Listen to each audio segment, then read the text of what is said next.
Visus gyvūnus patenkančius apžiūrai pas mane vienyje, manau, vienas dalykas, tai kad jie šlubuoja. O tas šlubavimas, jis gali priklausyti nuo skirtingų dalykų. Galim skirti tokias kaip dvi grupės, tai traumatologiniai pacientai ir ortopediniai pacientai. Ortopediniai pacientai būtų, kurie turi kažkokių bėdų su sąnariais, galbūt tai yra jau kažkokios anksčiau atsiradusios ligos, galbūt tai yra displazija, tiek alkūnės, tiek klubo sąnarių displazija, jau vedant į tuos degeneracinius pokyčius. Taipogi tą grupę patenka ir jau vyresnio amžiaus gyvūnai, kuriem pasireiškia tas šlubavimas senatvėje.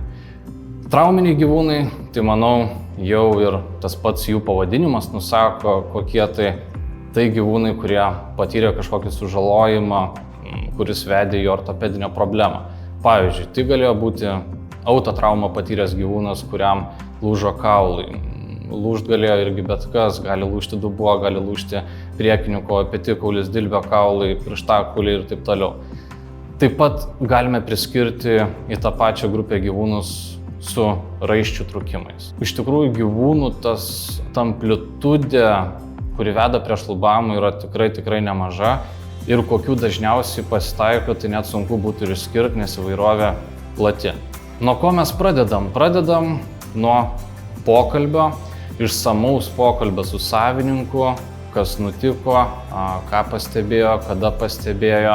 Žinoma, pasitaiko ir tokių gyvūnų, kur jau jie praėjo kažkokį gydymo planą, galbūt praėjo ir kažkokią diagnostiką, tai stengiamės išsiaiškinti, kur kas buvo atlikta, kas atlikta, kas paskirta ir ar tai davė kažkokios naudos.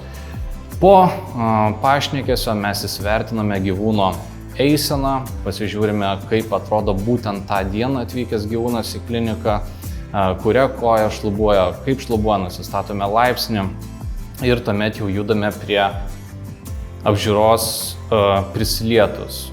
Tai būna mini neurologinis tyrimas, kad atskirti ir diferencijuoti, ar tai nėra neurologinė problema, o ne ortopedinė problema.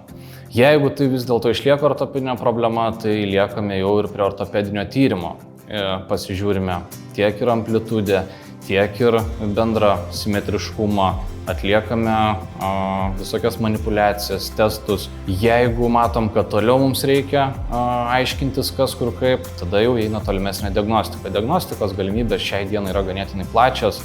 Tai pirminis bazinis būtų rentgeno tyrimas, bet jeigu matom, kad reikia dar daugiau, tai tuomet galime ir kompiuterinį tomografo tyrimą atlikti, kuris yra ganėtinai svarbus ortopedijoje.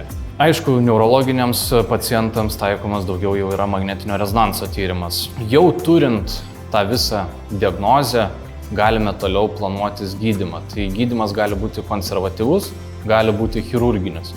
Konservatyvus gydymas tai reiškia, kad galime apsieiti su fizioterapija, galime apsieiti su medikamentais, galbūt tam tikru atveju tvarsčio reikėtų imobilizuojančio. Chirurginis tai jau reikia operacijos, po operacijos jau tuomet ir viso pooperacinio laikotarpio, reabilitacijos ir taip toliau. Bet kas galbūt yra svarbiausia visame šitame kelyje, tai yra ryšys tiek ir su savininkais, tiek ir su pačiu pacientu.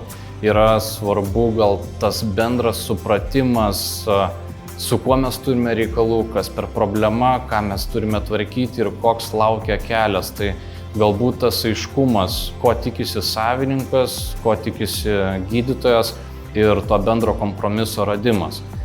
Detaliau kalbant apie patį gyvūną, pagrindinis tikslas, kad gyvūnas nejaustų skausmo, diskomforto visos tos gydymo kelionės metu ir kuo greičiau atsistatytų ir grįžtų į savo neutralų, natūralų gyvenimą, kurį ir gyveno anksčiau. Tai lakstytų, judėtų, žaistų.